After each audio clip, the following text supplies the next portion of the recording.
Kata-kata Martin Paes setelah resmi perkuat timnas Indonesia. Indra Syafri upayakan Jens Raven dan Welber Jardim bela timnas Indonesia.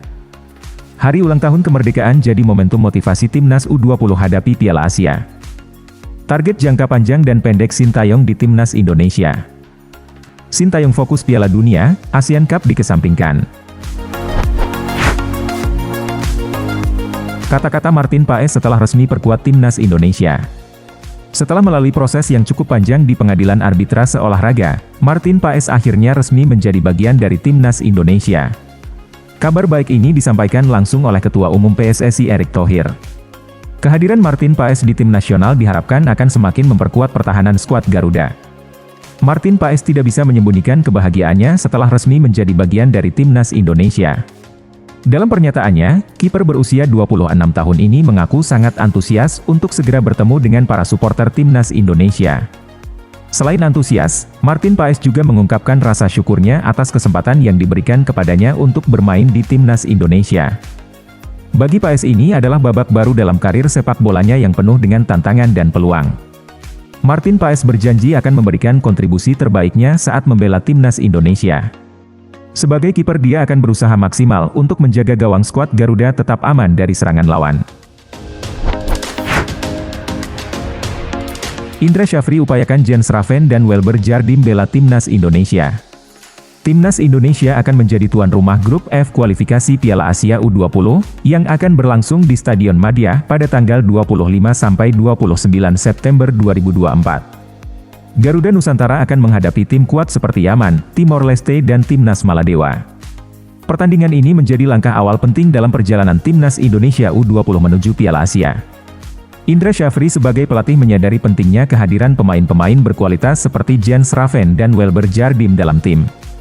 Jens Raven saat ini menimba ilmu di FC Dordrecht U18, sementara Welber Jardim bermain untuk Sao Paulo Junior di Brasil. Kedua pemain ini telah menunjukkan kemampuan yang luar biasa dan diharapkan dapat memberikan kontribusi signifikan bagi timnas Indonesia U20. Namun ada tantangan yang harus dihadapi Indra Syafri dalam mendatangkan kedua pemain ini. Karena kualifikasi Piala Asia U20 tidak termasuk dalam kalender FIFA, klub yang menaungi Jens Raven dan Welber Jardim tidak diwajibkan untuk melepas mereka. Oleh karena itu Indra Syafri perlu berkoordinasi dengan klub masing-masing untuk memastikan kehadiran kedua pemain ini dalam kualifikasi nanti. Indra Syafri optimis bahwa Jens Raven dan Welber Jardim dapat bergabung dengan timnas Indonesia U20 di kualifikasi Piala Asia. Hari ulang tahun kemerdekaan jadi momentum motivasi timnas U20 hadapi Piala Asia. Hari ulang tahun ke-79 Republik Indonesia menjadi sebuah momen spesial yang dirayakan dengan penuh makna oleh timnas Indonesia U20. Pelatih Indra Syafri menyebutkan bahwa perayaan kemerdekaan ini adalah kesempatan emas untuk menambah semangat dan motivasi skuad Garuda Nusantara. Untuk memperingati hari ulang tahun kemerdekaan, skuad timnas Indonesia U20 menggelar upacara bendera di Stadion Madia sebelum memulai latihan. Upacara ini tidak hanya sebagai bentuk penghormatan terhadap kemerdekaan tetapi juga sebagai alat untuk memotivasi para pemain. Indra Syafri berharap dengan melaksanakan upacara ini para pemain bisa lebih termotivasi untuk memberikan yang terbaik di setiap pertandingan. Dalam sesi mengheningkan cipta, Indra Syafri mengajak para pemain untuk mengenang jasa para pahlawan, baik secara umum maupun khusus untuk pahlawan sepak bola Indonesia. Ini adalah bagian dari upaya untuk mengingat dan menghargai perjuangan para pendahulu serta menginspirasi tim muda untuk mengikuti jejak mereka. Timnas Indonesia U20 akan menghadapi kualifikasi Piala Asia pada bulan September 2024. Laga ini merupakan langkah penting untuk meraih tiket menuju Piala Asia yang akan digelar pada Februari 2025. Indra Syafri berharap momentum hari ulang tahun kemerdekaan ini dapat menyemangati timnya untuk tampil maksimal dan meraih hasil terbaik. Target jangka panjang dan pendek Sintayong di timnas Indonesia. Sintayong memiliki visi yang jelas untuk jangka panjang. Sejak bergabung dengan timnas Indonesia pada 2020, pelatih asal Korea Selatan ini telah menetapkan target ambisius untuk memperbaiki peringkat FIFA timnas Indonesia. Pada saat kedatangannya timnas Indonesia berada di peringkat 174 dunia. Kini berkat kerja keras dan dedikasinya, timnas Indonesia telah berhasil naik ke peringkat 133. Namun Sintayong tidak puas dengan pencapaian ini dan terus mengincar target yang lebih tinggi. Selain target jangka panjang, Sintayong juga memiliki fokus yang jelas untuk target jangka pendek.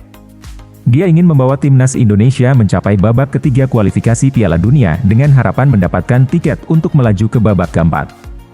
Rencana ini mencakup persiapan intensif untuk memastikan bahwa timnas Indonesia dapat bersaing secara efektif.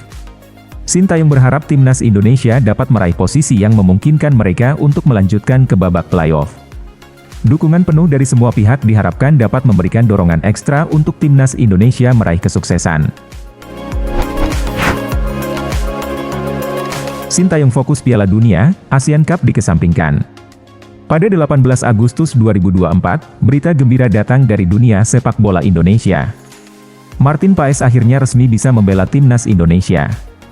Pengumuman ini disampaikan oleh Ketua Umum PSSI Erick Thohir setelah PSSI memenangkan sidang di Pengadilan Arbitrase Olahraga Internasional. Martin Paes sendiri sangat antusias dengan kesempatan ini. Dalam sebuah unggahan di Instagram Timnas Indonesia, Paes menyampaikan kegembiraannya. Kehadiran Martin Paes tentunya menjadi tambahan besar bagi kekuatan Timnas Indonesia. Namun kehadiran Paes juga berdampak pada fokus pelatih Sintayong. Meskipun Asian Cup sudah di depan mata, Sintayong memilih untuk lebih memprioritaskan kualifikasi Piala Dunia. Dengan keputusan ini tampaknya perjalanan timnas Indonesia di kualifikasi Piala Dunia 2026 akan mendapatkan dukungan penuh dari pelatih dan pemain. Sementara itu Asian Cup 2024 yang sebelumnya menjadi salah satu agenda penting, harus dikesampingkan untuk sementara waktu. Sintayong memupuk mimpi bawa timnas Indonesia ke Piala Dunia 2026.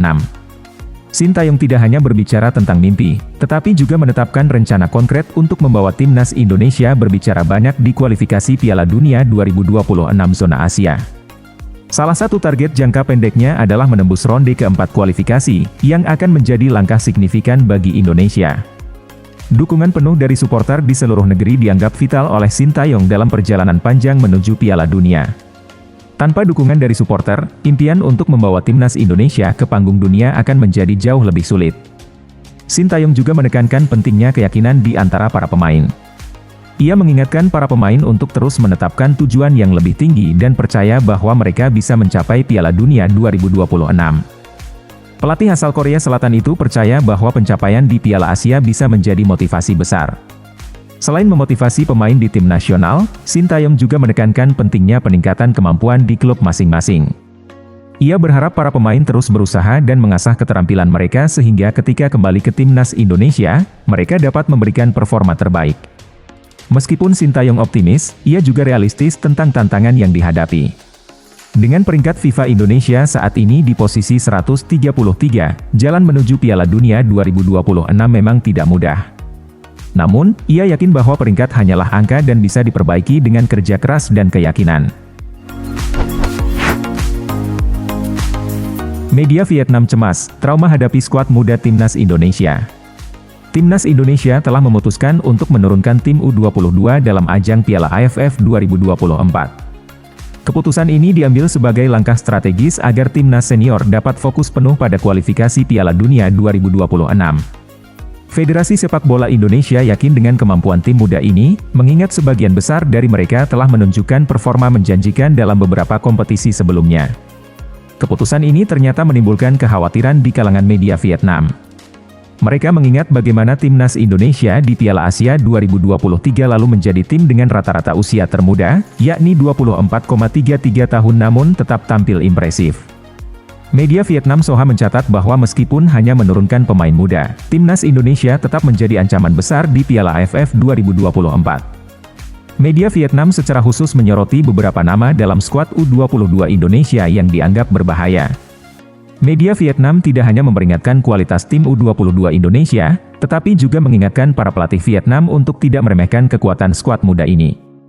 Mereka masih trauma dengan kekalahan berturut-turut dari timnas Indonesia dan menyadari bahwa Indonesia bisa menjadi pesaing utama Vietnam untuk posisi teratas di grup B Piala AFF 2024.